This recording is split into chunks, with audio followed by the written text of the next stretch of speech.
El Señor esté con vosotros. Lectura del Santo Evangelio según San Lucas.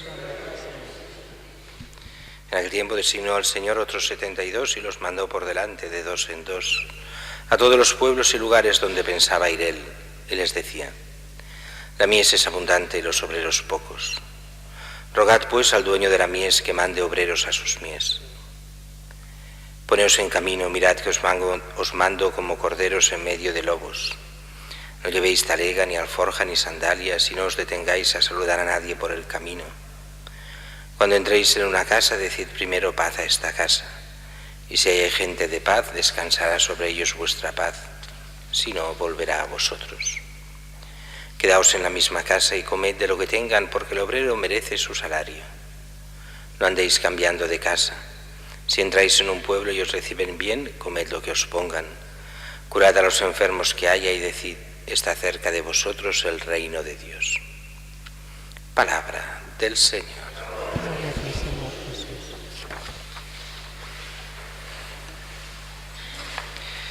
Decíamos al principio que celebramos esta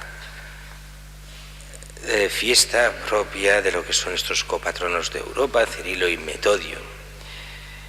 Y para entender un poco estos santos hemos de ir a su época. Estamos en el siglo IX.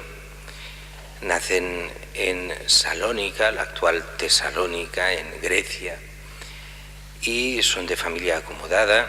Deciden hacerse monjes y los van a estudiar a Constantinopla. Recordemos que en ese momento, ya hace siglos que ha caído el Imperio Romano.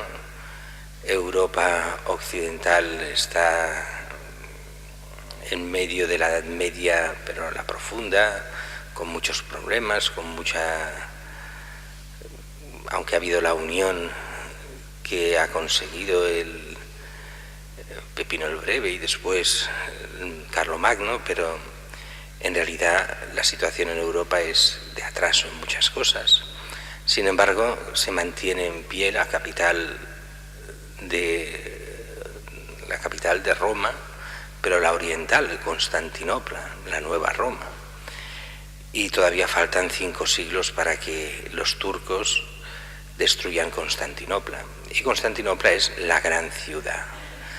Aunque Constantinopla es la punta, es puente entre Asia y Europa, pero es la única gran capital europea en ese momento que se mantiene bien, poderosa, fuerte, como gran centro también cultural.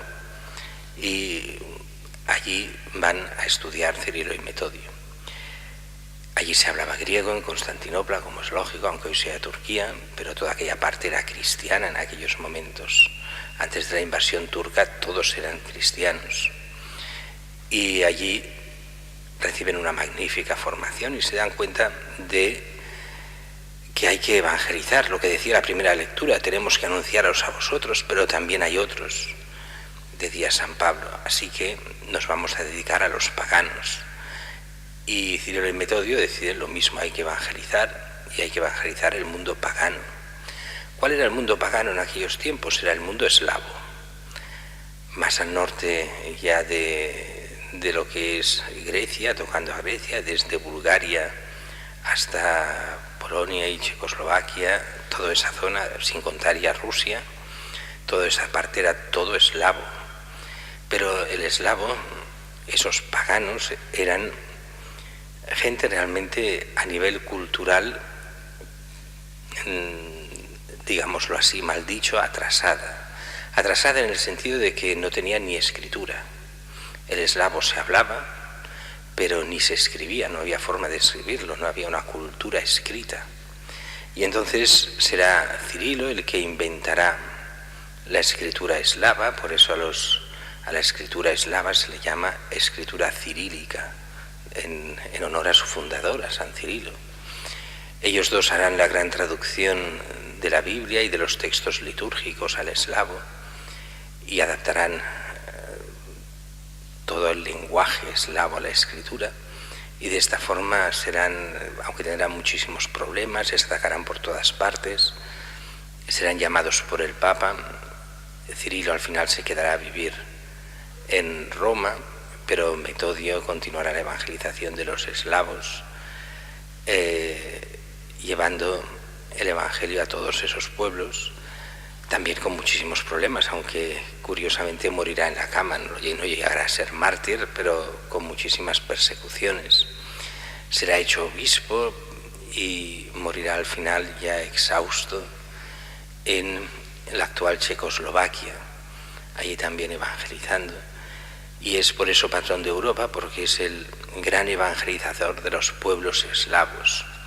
Aquí tal vez hemos tenido la pega de pensar que el cristianismo es el cristianismo occidental, el cristianismo de origen estrictamente latino, que si Francia, Italia, España, Portugal y poco más, como si eso fuese la Iglesia. Y nos olvidamos que en Europa, aparte de todas las lenguas, también como es el alemán o el inglés, y los países centroeuropeos, también existen los países eslavos, que fueron, aparte de los países nórdicos, pero fueron los países nórdicos y los eslavos los últimos a ser evangelizados de Europa. Es verdad que hoy estamos en la situación al revés, hoy se desevangelizan los pueblos y el Señor nos llama a ser fieles a la mentalidad de Cirilo y Metodio, de poner el Evangelio por encima de todo y recristianizar. Si para ellos era cristianizar casi de cero, para nosotros es mantener la fe y buscar la recristinación, el hacer cristianos de nuevo a nuestro pueblo. Al menos en primer lugar, no perder nosotros la fe. En segundo, acrecentarla y vivirla con fuerza, y después así poderla transmitir a aquellos que quieran y se dejen, y que esta fe continúe de generación en generación para el bien de todos aquellos que se salven.